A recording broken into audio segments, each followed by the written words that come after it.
L'annonce de la liste des engagés du championnat du monde d'endurance 2025 la semaine passée a confirmé ce que nous évoquions depuis plusieurs semaines sur Endurance Info, à savoir l'absence de la marque Lamborghini l'an prochain, que ce soit en hypercar mais aussi en LMGT3, et ça va être le sujet de ce nouveau numéro de notre podcast Track Limit by Minerva Oil. Le pourquoi du comment de cette absence forcément marquante de la firme de Sant'Agata Bolognese sur la grille de départ 2025. Laurent Mercier, Thibaut Villemont, bonjour messieurs. Alors, on peut plus parler de surprise puisque ça faisait plusieurs semaines que la situation de Lamborghini et de son partenaire Iron Lynx, forcément, vous allez voir que la situation des deux était très imbriquée, n'était pas encourageante pour la prochaine saison, et donc ce que nous évoquions depuis plusieurs semaines, c'est confirmé donc lors de la présentation de la liste des engagés 2025. Messieurs, je vous propose de revenir au tout début puisqu'il y avait une genèse à ce projet. Lamborghini est donc arrivé en catégorie hypercar et GTP, forcément le volet WEC et le volet IMSA, avec une SC63 qui a été conçue en partenariat avec Ligier. Et au départ, avec l'annonce et avec le passé certes récent mais plutôt réussi de Lamborghini Squadra Corse et avec un partenaire comme Iron Lynx, le tableau semblait plutôt cohérent, n'est-ce pas Thibaut, au départ, sur le papier? Bonjour à tous, bonjour à vous deux. Oui, bien sûr, ça paraissait cohérent. Comme tu disais, Ligier en partenaire, Iron Lynx, alors voilà, qui on sait, avait démarché dans un premier temps à Ferrari. Ils rêvaient d'hypercar. Ils ont essuyé un refus par Ferrari. Ils ont essayé, de ce que l'on sait, ils ont même essayé Mercedes. Pareil, ils ont essuyé un refus. Donc, ils se sont tournés vers Lamborghini. Lamborghini qui n'a pas une grosse histoire en sport automobile. Vous m'arrêtez si je me trompe, mais je pense que c'est le premier programme officiel Lamborghini vraiment en compétition. Alors certes, ils ont été motoristes en F1, mais voilà. Et on sait très bien qu'ils n'auraient jamais pu mener à bien ce projet sans Iron Lynx, sans notamment le soutien financier d'Iron Lynx et l'équipe d'exploitation Prema Racing, qui est aujourd'hui propriété d'Iron Lynx. Donc mais bon, tout laissait à croire que enfin, tout était réuni pour marcher. Iron Lynx a des moyens, conjugués à ceux de Lamborghini et à l'expertise de Prema, qui avait quand même fait des débuts fracassants en P2, et on parle pas de leur palmarès en monoplace. C'est sûr que sur le papier, ça semblait assez prometteur, et on s'est dit que ça pouvait aller jouer devant, c'est certain. Même si au niveau du châssis, on n'avait pas encore vu, c'est la seule et unique LMDH avec un châssis Ligier, donc on en attendait aussi, on attendait un peu aussi de voir ce que ce châssis donnait. On rappelle Lamborghini Squadra Corse, donc qui certes effectivement c'est le premier réel programme officiel de l'entité. Laurent, on peut revenir quand même très rapidement sur le fait que la marque, elle, en GT3 a connu du succès avec les différentes itérations de la Huracan GT3 qui a été lancée officiellement en 2015. Ouais, salut à vous. Un petit aparté quand même, c'est que Lamborghini Squadra Corse, c'est quand même un département compétition qui existe depuis peu de temps, puisqu'il a été mis en place avec l'arrivée de la version Huracan GT3 en 2015. Qu'avant ça, il y avait déjà un Lamborghini Super Trofeo, mais qui n'était pas vraiment géré par Lamborghini en termes de voitures, puisque c'était plutôt Reiter Engineering qui était chargé de construire les voitures, les Gallardo. Il aura fallu 10 ans, et comme le disait Thibaut, c'est le premier programme officiel. Il aura fallu 10 ans pour que la marque italienne vienne dans la catégorie Rennes, sachant que ça peut peut-être paraître un peu étonnant, parce que même si on est dans la catégorie Rennes, Lamborghini Squadra Corse, ça reste avant tout un petit commando. On ne parle pas d'un constructeur d'envergure en termes de sport auto. On a eu l'occasion il y a quelques années d'aller visiter Lamborghini Squadra Corse à Sant'Agata Bolognese, et c'est vraiment un petit département au sein de la marque, pas une grosse usine comme on pourrait le retrouver chez Ferrari, notamment avec le programme Hypercar, ou chez d'autres constructeurs comme Porsche. C'est vraiment, alors, je sais pas, on va peut-être pas qualifier ça de petit poussé quand même, parce qu'on est quand même dans la catégorie Rennes, mais ça fait partie d'un petit constructeur pour ce programme. Oui, même à l'échelle industrielle, Lamborghini vend pas des millions de voitures comme les constructeurs généralistes. Ça reste en fait un peu à l'échelle de ce qu'est la marque également au niveau industrie. Ouais, non, ça a toujours été le but. Enfin, on a souvent, régulièrement échangé avec Giorgio Sala. Ça a clairement été le but de venir, d'aller se frotter dans la catégorie Rennes. Maintenant, il fallait que tous les ingrédients soient réunis. Et l'arrivée de cette catégorie hypercar, où il était possible d'avoir une réglementation technique LMDH, où c'était plus facile à gérer, que d'aller en LMH comme peuvent le faire Ferrari, Peugeot ou Toyota par exemple. C'est ce qui a séduit et comme le disait très bien Thibaut, on a essayé différents constructeurs et on s'est tourné de châssis, je parle, et on s'est tourné vers Ligier et on s'est tourné du coup vers Iron Lynx pour l'exploitation technique. Après, pour rebondir sur ce que tu disais, Pierre, effectivement, faut pas oublier, on a l'impression que Lamborghini, c'est une marque absolument colossale et tout, mais là, si je prends les chiffres que j'ai sous les yeux, en 2023, ils ont un chiffre d'affaires Lamborghini de 2,66 milliards d'euros. Porsche, ils sont à 28,56. C'est quand même pas les mêmes. Les échelles, oui, tout à fait. On peut comprendre forcément un peu la frilosité de Lamborghini de se lancer dans un programme comme ça, malgré des budgets qui essayent d'être maintenus relativement bas. Bah, après, ce qui est vrai, tu as raison, c'est que je pense que s'il n'y avait pas eu Iron Lynx, il n'y aurait pas eu de programme. Non, bien sûr, ouais, ouais. Thibaut, j'enchaîne avec toi. On va parler forcément du programme qui a été annoncé au départ. Le programme faisait état de bien plus de voitures en piste, en WEC et en IMSA par rapport à ce qu'on a vu, puisque si je ne me trompe pas, les tout premiers échos officiels qu'on a eu faisaient état de deux voitures, deux SC63, puisque là on parle clairement de la LMDH, que ce soit en WEC ou en IMSA, sauf que très vite on a vu que l'échelle du programme avait été réduite. Donc déjà, c'était pas forcément un signe en faveur du programme. Bah, c'est sûr que par rapport à ce qu'on disait tout à l'heure, on pouvait se dire que ça partait bien. Après, je crois que c'est Lolo qui a fait une interview de Giorgio Sana, notamment durant lequel il lui dit clairement, l'idée c'est d'amener deux voitures en WEC et deux voitures en IMSA. Et dès les officialisations des programmes, on a vu une voiture en WEC et une voiture sur l'Endurance Cup en IMSA. Donc c'était quand même pas la même. Sans Daytona en plus. Sans Daytona, tu as raison. On voit qu'ils ont un petit peu réduit la voilure. Et déjà, on peut aussi voir le faible nombre d'essais qu'ils ont fait.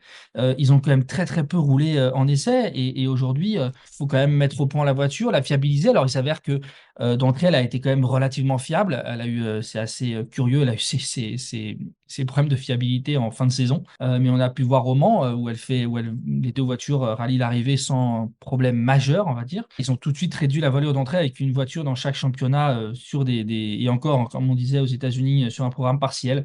Et voilà, moi, ce qui m'avait encore plus choqué, c'était vraiment le peu d'essais. Le peu d'essais qu'ils avaient menés avant de s'engager en compétition et même durant la saison, parce que hormis là, en fin de saison, où on les a vus au Ricard, on les a vus à Bahreïn, ils ont quasiment pas roulé.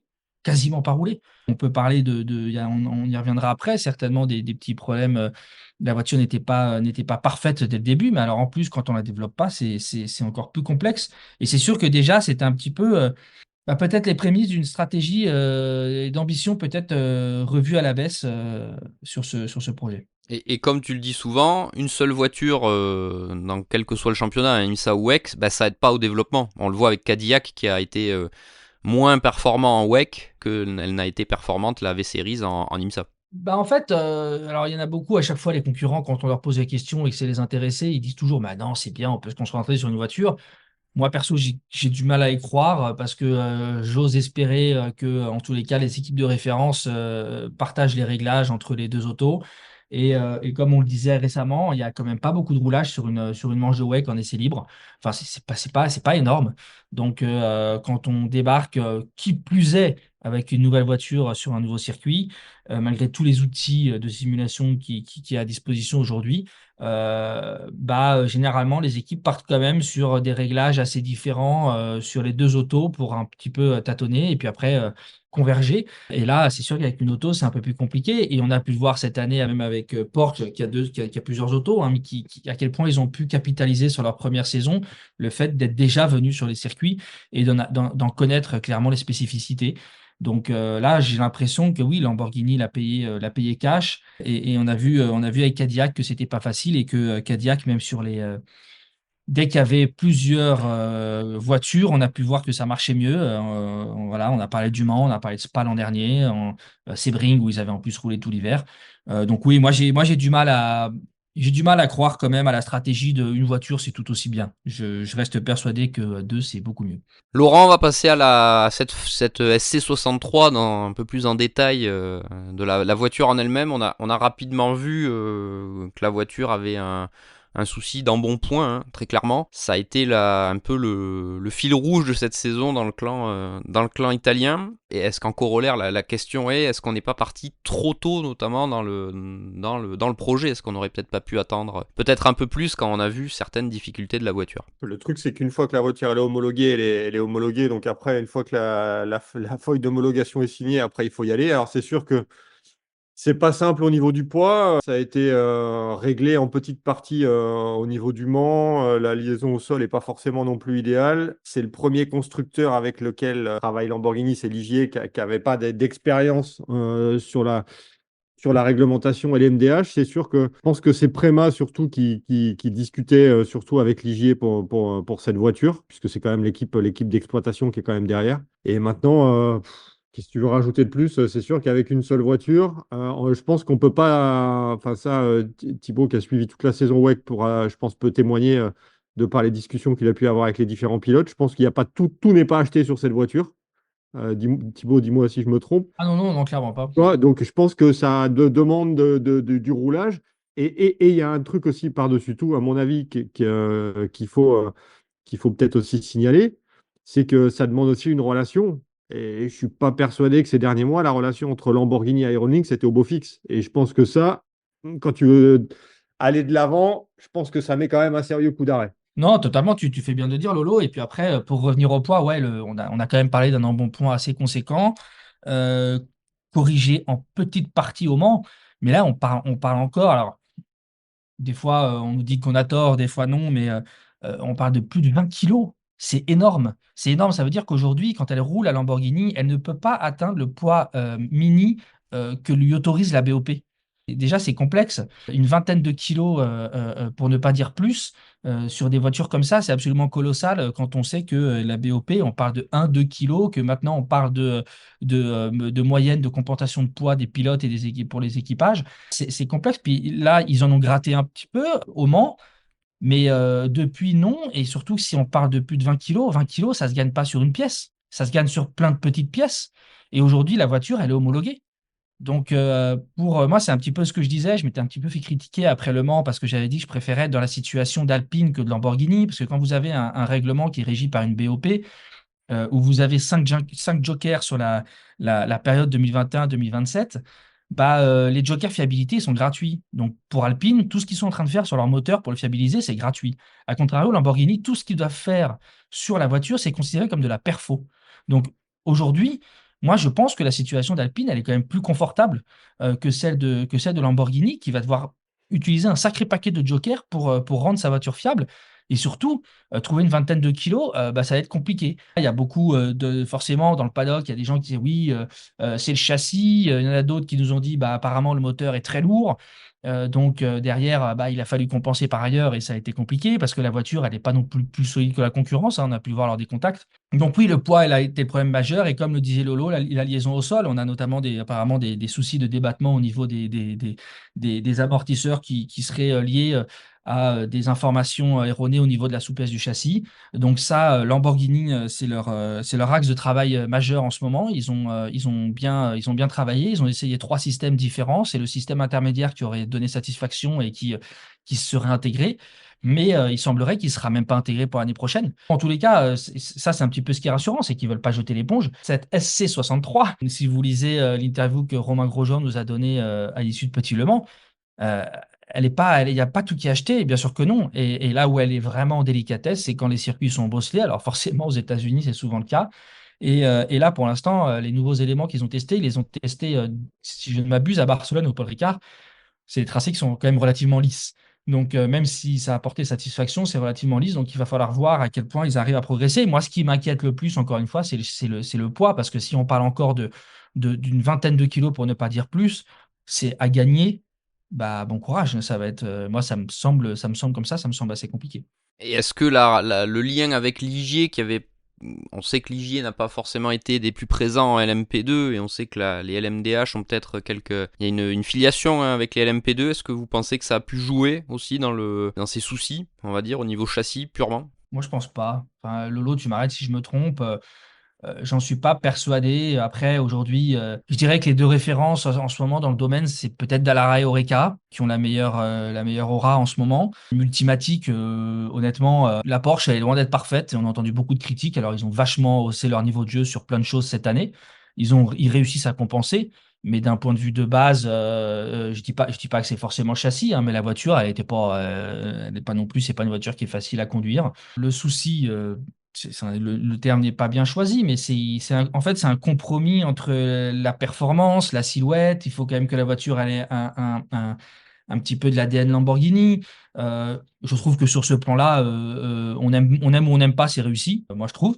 Excusez-moi, beaucoup plus que Porsche. Mais après, voilà, ça se trouve, Lamborghini a donné des directives à Ligier. Ligier a dit, mais attendez, là, c'est peut-être pas optimal pour la perf, mais pour Lamborghini, c'est très important d'un point de vue marketing. Il y a plein de choses qu'on peut prendre en considération. On n'a pas assisté aux discussions. Moi, jeter la pierre à l'un ou à l'autre, je veux pas rentrer là-dedans parce que j'en ai strictement aucune idée. Je pense qu'il y a un petit peu des deux. Voilà, encore une fois, moi, j'ai entendu que le moteur est aussi très lourd. Est-ce que c'est le cas? Je l'ai pas pesé sur ma balance de salle de bain. Mais voilà, en tous les cas, ce qui est sûr, c'est que on a entendu beaucoup de critiques assez acerbes sur cette voiture. Et Romain Grosjean, qui est pas connu pour être langue de bois, moi, il m'a clairement dit, honnêtement, voilà, faut faire un régime. Oui, il y a du travail à faire sur la liaison au sol. Maintenant, tout n'est pas acheté. Et notamment, on a pu le voir en IMSA et on a pu le voir notamment sous la pluie où ça gomme un petit peu les disparités à Indianapolis où Romain avait même pris la tête, hein, de la course. Il a fait le meilleur tour en course à Petit Le Mans. Donc, si vraiment c'était une bouse, excusez-moi, je pense pas qu'il aurait réussi à faire ça. Après, Laurent, il y a une personnalité de Lamborghini Squadra Corse qu'on est obligé de mentionner dans ce numéro de Track Limit by Minerva Oil, le podcast d'Endurance Info, c'est Giorgio Sana, qui est parti en cours d'année, alors que c'était la cheville ouvrière depuis le début du programme Squadra Corse. Alors évidemment, on n'a pas eu les tenants et les aboutissants de son départ, mais est-ce que tu penses que ça a eu un impact quelconque dans le déroulé de tout ce qu'on a vu chez Lamborghini cette année? Giorgio Sana, c'est un peu lié à Lamborghini. Ça fait partie des personnes incontournables de Lamborghini Squadra Corsair. Il y avait déjà eu un petit prémisse avant toute annonce, qui est quand même, parce que l'annonce a quand même été assez soudaine et assez surprenante. Thibaut, si tu te souviens, quand on était aux 24 heures de Daytona, qu'il y a eu une petite discussion proposée avec Giorgio Sana. Et pour la première fois, Giorgio Sana n'était pas seul, puisqu'il y avait Rouven Moore, qui s'occupe plus de la partie technique et qui fait partie quand même des administrateurs aussi de la ouais, il fait marque. partie du board, ouais. Voilà, donc qui était présent. Et c'était assez étonnant parce que c'était la première fois. Et Giorgio Sana, en plus, est quelqu'un d'assez chaleureux. Et ça a toujours été très facile de discuter avec lui, de lui envoyer des messages, de l'appeler. Et là, pour la première fois, c'était plus Rouven Moore qui répondait aux questions. On s'est dit, bon, bah ok, pourquoi pas. C'est début de saison. Peut-être que Rouven Moore va prendre un peu plus d'ampleur et tout. Et bon, est arrivé ce qui est arrivé, c'est-à-dire Giorgio Sana a été, on va dire, allez, limogé avec effet immédiat, un peu à l'image d'un entraîneur d'une équipe de foot. Maintenant, on n'a pas tous les tenants, tous les aboutissants. C'est toujours resté très, très opaque. Alors, il y a des bruits qui ont circulé et tout, mais comme ça reste à l'état de bruit, ça va en rester là. Et d'ailleurs, on est quand même le 26 6. novembre. Ouais. Et pour l'instant, c'est toujours pas qui est vraiment à la tête de Lamborghini Squadra Corse, puisque Rovon Moore devait assurer l'intérim. Que pour l'instant, il n'y a toujours pas de nom qui sont sortis du chapeau. On croit savoir que c'est un Italien qui tient la corde, qui pour l'instant est chez un autre constructeur, qui est présent à LMDH d'ailleurs. Mais pour le moment, c'est un peu le statu quo sur ça. Donc je pense que Giorgio Sana faisait bien le lien entre et Lamborghini et Iron Lynx, et que tout ça, ça a un petit peu redistribué les cartes, quoi. Ouais, moi je te suis totalement. Je pense que voilà, t'as côtoyé Giorgio Sana plus que moi, mais j'ai quand même l'impression qu'il a fait ce qui est devenu Lamborghini Squadra Corsa. Je pense on lui doit en grande partie.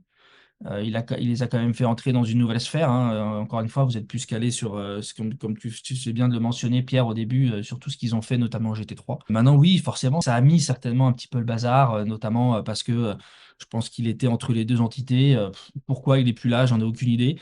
Von Moore a assuré l'intérim comme il a pu, parce que comme Laurent le disait, c'est un membre du board de Lamborghini. C'est quelqu'un voilà, qui est lié à tout ce qui est la technique, mais pas que, enfin, pas de la voiture de course, surtout, même si c'est un passionné de sport auto et qu'il a tout fait, hein, pour sauver ce programme. Mais forcément, ça a mis un petit peu le bazar, hein. Là, on espère que l'arrivée d'un nouveau directeur de la branche motorsport va remettre un petit peu tout ça d'aplomb.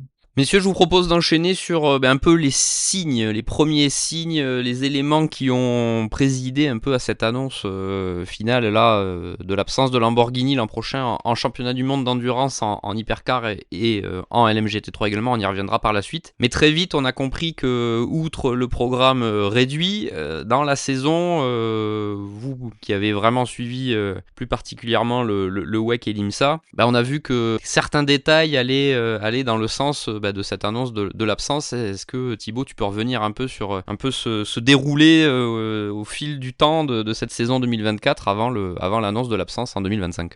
Honnêtement, en fait, quand la CO a annoncé en juin obliger les constructeurs à avoir un minimum de 2 voitures en hypercar, on savait que ça allait avoir un impact, notamment pour un constructeur comme Isota, éventuellement pour Aston Martin, qui avait initialement déclaré vouloir n'engager qu'une seule auto en WEC et une seule en IMSA.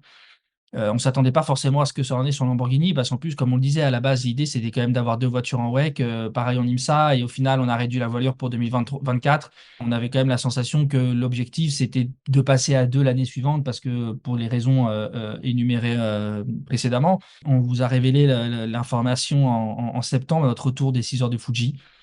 C'est vraiment là où on a compris. On avait déjà eu quelques bruits un petit peu inquiétants avant, mais c'est vraiment là où on a confirmé que ça sentait très mauvais on prenait certainement voilà, un chemin un petit peu inquiétant avec peut-être une absence des Lamborghini en 2025. Comme je vous le disais, Rouvenmore, notamment, a tout fait pour essayer de trouver une solution. On sait qu'il y a même eu une requête auprès de l'ACO de la FIA, à savoir si finalement c'était possible de continuer avec une seule auto. Forcément, cette requête a été rejetée par la commission endurance, ce qui est honnêtement fort logique. L'ACO et la FIA ne peuvent pas faire un pas en avant en contraignant les constructeurs à mettre 2 voitures, après faire un pas en arrière, faire des dérogations. Aston Martin avec voilà, principalement The Art of Racing, qui est un schéma un petit peu similaire d'ailleurs par rapport à Lamborghini. Sans The Art of Racing, le projet Aston Martin n'aurait pas vu le jour.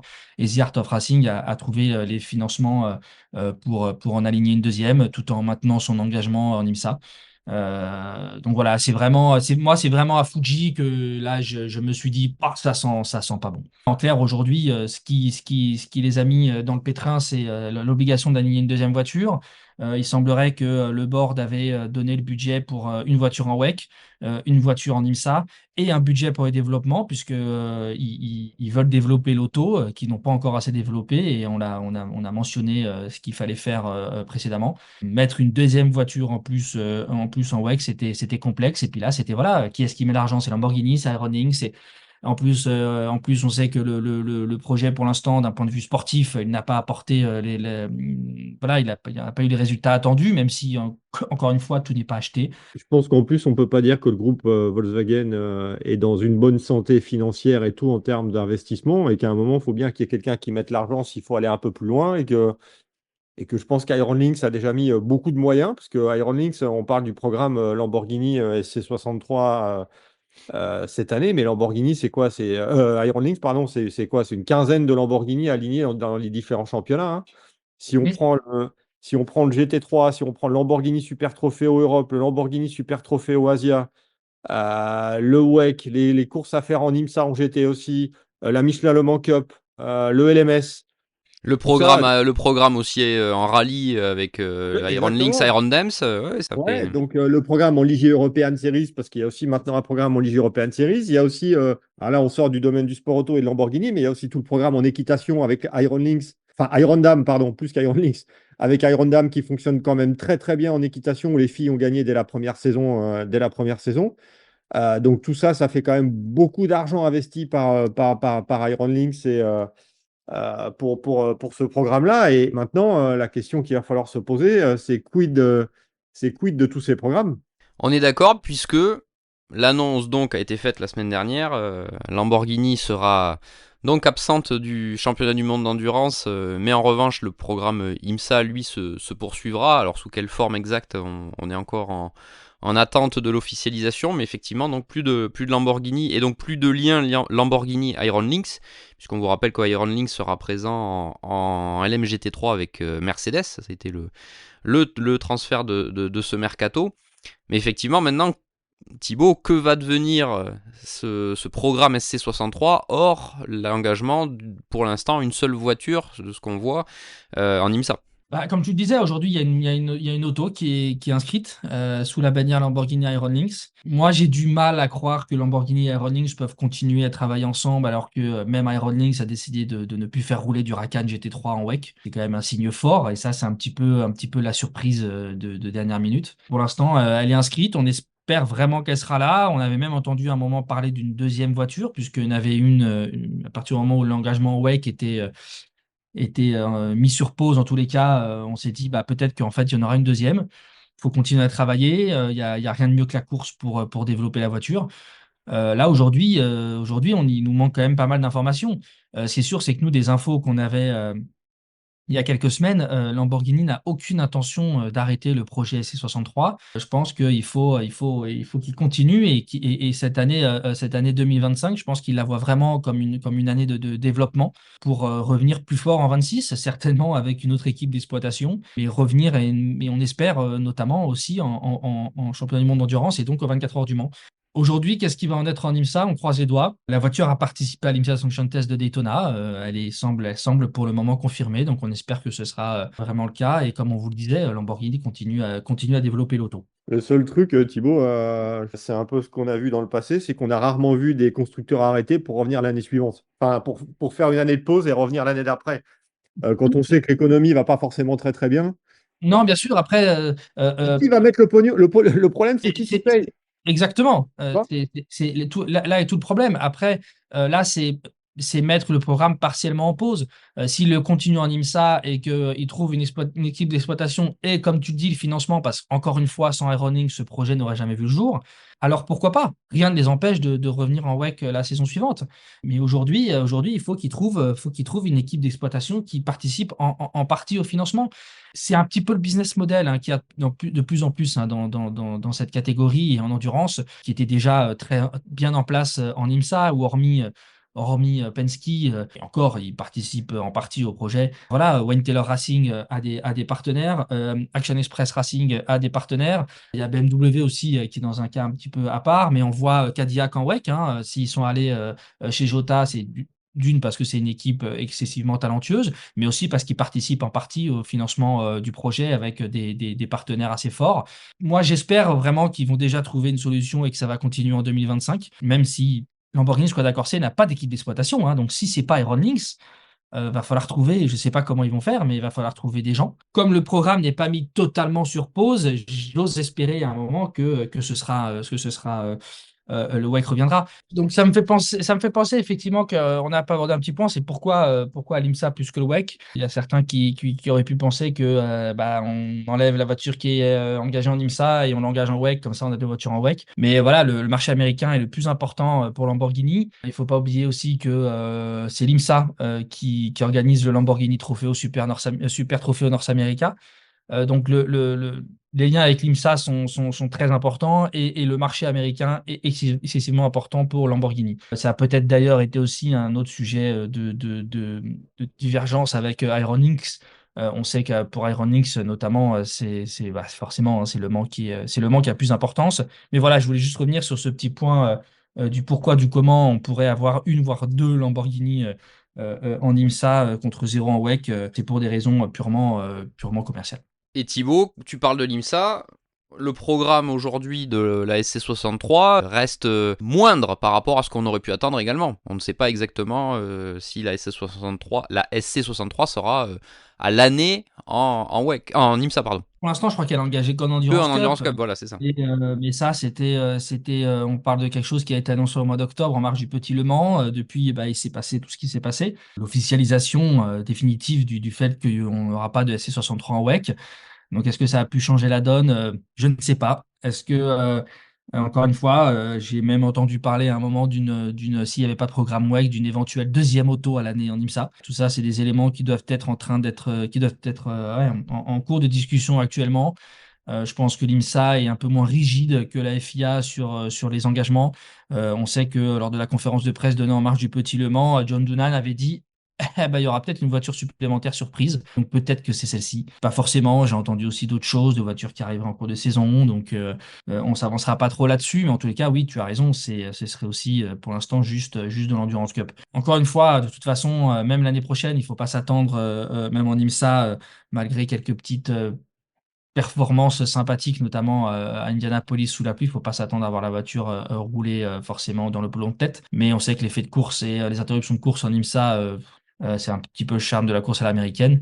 Mais voilà, après, je pense que ce qui sera très important, et on l'espère vraiment que ça se passera comme ça, c'est développer la voiture pour derrière un éventuel retour en WEC et au Mans en 2026. Toi, Laurent, t'es confiant justement sur ce que dit Thibaut, un retour en 2026 avec une autre équipe, hein, forcément. C'est quelque chose que tu envisages réellement ou il y a encore trop d'incertitudes aujourd'hui en novembre 2024? Ah, mais c'est clair qu'il y a encore beaucoup d'incertitudes parce qu'on en revient à ce qu'on disait tout à l'heure, c'est qu'à un moment, il faut trouver une équipe d'exploitation qui a de l'argent et qui veuille investir dans un programme et qui comprenne qu'il y a quelque chose de bien à faire avec cette Lamborghini SC63 et c'est forcément la tâche la plus compliquée pour Lamborghini Squadra Corse, c'est que trouver une équipe, ok, mais trouver une équipe qui amène une partie du budget, la complexité de la chose. Donc, est-ce que ce sera finalement un programme partiel avec une voiture? Est-ce qu'une deuxième arrive en cours de saison en IMSA? Comme l'a dit Thibaut, c'est sûr que le marché américain est forcément plus important pour Lamborghini. Moi, je trouve qu'il y a encore aujourd'hui encore beaucoup d'inconnus et qu'à un moment, il y a des gens aussi au niveau du board aussi qui doivent être rassurés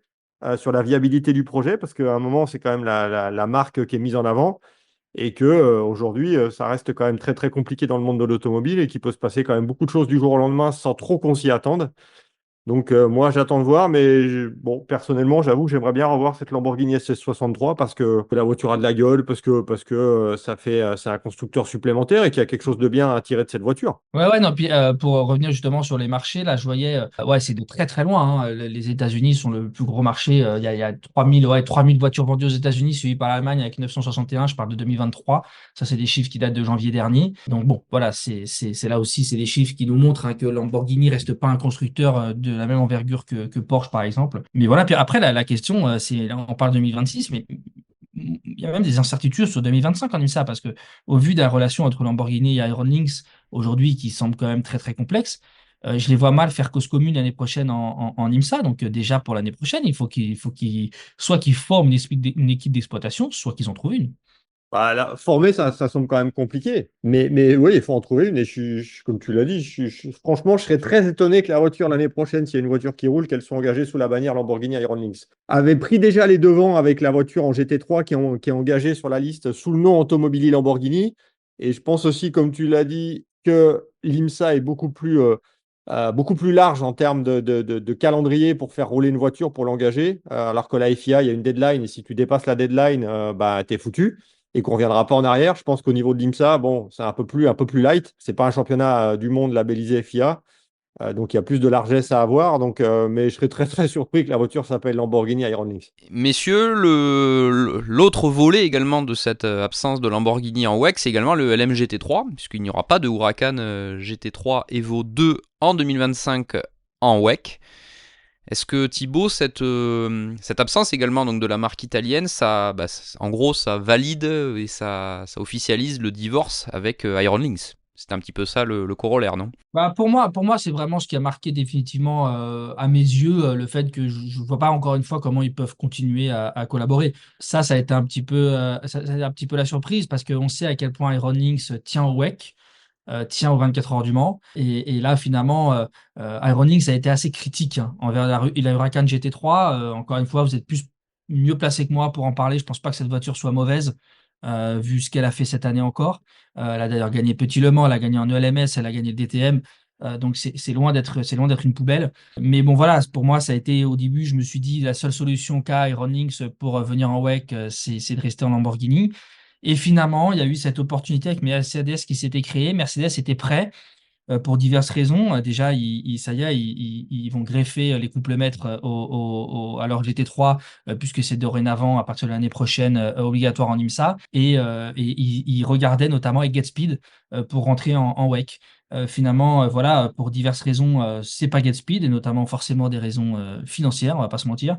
Et ce sera Iron Lynx. Donc Iron Lynx a trouvé un nouveau schéma. Moi, ce que je regrette un peu, c'est qu'en fait, tout ça, ça a été fait, hélas, très tardivement.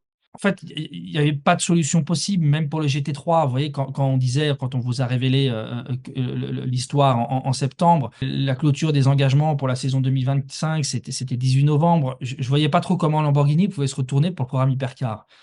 Par contre, je regrette un petit peu que pour le GT3, si ça avait été annoncé peut-être en amont, et ça vous le savez mieux que moi, peut-être qu'il y a une autre équipe qui aurait qui se serait intéressée au programme, et peut-être qu'on aurait quand même eu des Lamborghini l'année prochaine en WEC. Mais bon, voilà, ça a été un petit peu la surprise de dernière minute, ce petit retournement de situation, Mercedes qui était prêt, et que finalement, voilà, ils ont un peu pris la place de GetSpeed. Après, on avait aussi posé la question de savoir ce qu'il en était si Lamborghini ne venait pas en hypercar en WEC. Est-ce que ça mettait à mal la présence de Lamborghini en LMGT3? Donc la réponse était non. On aurait très bien pu voir Lamborghini en LMGT3. Alors avec Iron Lynx, bon évidemment, là encore une fois, ça paraissait compliqué, mais avec une autre équipe. Je pense évidemment à Grasser, parce que c'est un petit peu Grasser qui est l'équipe un petit peu référente en Lamborghini GT3, parce que si on regarde jusqu'à présent, avant la finale de Jeddah, Grasser, pardon, a un peu rossé Iron Lynx sur toutes les manches, et que Grasser est nettement plus en avance qu'Iron Lynx en termes de résultats. Alors pas forcément évidemment aux États-Unis. Et il faut penser aussi qu'Iron Lynx a aussi décroché une invitation suite au titre en European Le Mans Series en LMGT3. Et que là aussi, évidemment, cette invitation, elle se fera certainement pas avec Lamborghini. Après Porsche, après Ferrari, Iron Lynx va entamer une collaboration avec Mercedes, et je pense que ce sera aussi le cas peut-être sur d'autres programmes, à l'avenir. On sait que Mercedes va préparer une nouvelle GT3, et du coup, ça peut peut-être faire venir faire venir Iron Lynx, une équipe un peu référente avec Mercedes à l'avenir. Pour rebondir sur Grasseur, par contre, oui, il aurait certainement fallu, entre guillemets, une dérogation, parce que voilà, bon, je me permets de le rappeler, parce que vous êtes beaucoup à nous avoir posé la question. Il faut savoir qu'en LMGT3, les constructeurs, la priorité va aux constructeurs présents en hypercar. Donc, en l'occurrence, Lamborghini n'y est plus. Et après, ce sont les écuries fidèles au championnat. Pas les constructeurs, mais les écuries. Et c'est pour ça, notamment, que Ford s'est associé avec Proton, parce que Proton est une écurie fidèle. Et là, c'est sûr que Lamborghini Grasser, il n'y avait rien de fidèle. Lamborghini Iron Lynx, il y avait toujours Iron Lynx qui était fidèle. Mais voilà, c'était juste pour faire ce petit rappel, parce que je sais qu'il y a beaucoup de gens qui nous en ont parlé. Pourquoi Mercedes est là? Bah, il y a pas, certes, Mercedes n'est pas en hypercar, mais Iron Lynx est une écurie fidèle du championnat, et c'est le deuxième critère de sélection pour la catégorie LMGT3. Et puis, il faut trouver une équipe qui va y mettre aussi presque 10 millions d'euros pour 2 GT3. Donc, ok, tu es sûr de faire le WEC, tu es sûr de faire le Mans, mais des 10 millions d'euros, enfin entre 8 et 10 millions d'euros, c'est pas simple à trouver. C'est pas Lamborghini Squadra Corse qui mettra la main à la poche. Donc, qu'est-ce qui va en être l'année prochaine? J'ai cru comprendre, moi, perso, que Iron Lynx ne ferait pas rouler de Mercedes en GT World Challenge Europe. Maintenant, bon, peut-être qu'on est peut-être pas à l'abri d'un retournement de situation, mais c'est pas forcément prévu. Que Iron Lynx est annoncé aussi, évidemment, en IMSA, que ce sera le cas aussi en European Le Mans Series. Aussi, ce sera avec Porsche. Mais IMSA ASEAN et ELMS, ce sera avec Porsche, hein, de toute façon, hein.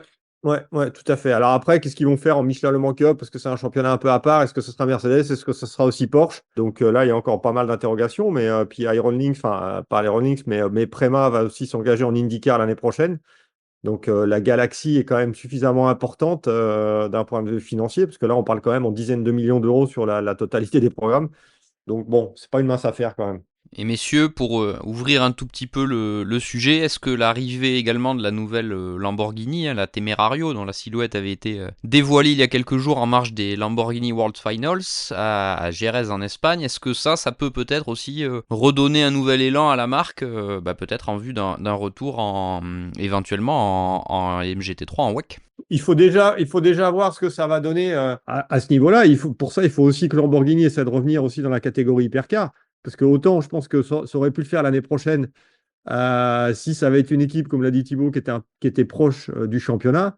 Maintenant, si tu zappes une année que par une raison X ou Y, la SC63 ne reviendrait pas, je vois mal comment la Temerario pourrait arriver en WEC. Par rapport à la Temerario, suite au départ d'Iron Lynx, c'est une équipe qui pouvait faire un petit peu peur de par ses moyens aussi, aux autres équipes qui auraient pu investir dans un programme Lamborghini en GT3. On se souvient que c'était le cas avec Audi notamment et WRT, où on avait un peu tendance à penser que WRT mettait beaucoup de moyens et que c'était difficile pour les autres équipes Audi d'exister, ce qui finalement n'était pas le cas. On sait, je sais pas, par exemple, que Saint-Éloque a remporté les 24 heures de Spa avec Audi.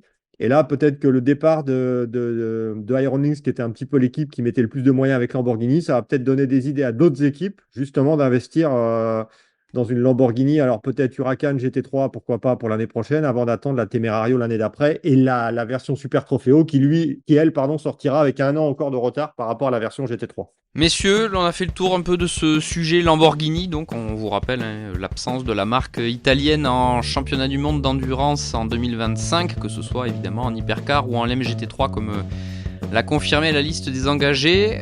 Messieurs, merci pour ce tour d'horizon sur ce sujet. Et on vous donne rendez-vous prochainement dans un nouveau numéro de Track Limit by Minerva Oil, le podcast d'Endurance Info. Laurent, tu es en partance pour Jeddah et le prochain numéro sera évidemment consacré en toute logique à cette épreuve, la finale de la saison GT World Challenge Europe. Merci messieurs et à bientôt. Merci à tous. Bye bye.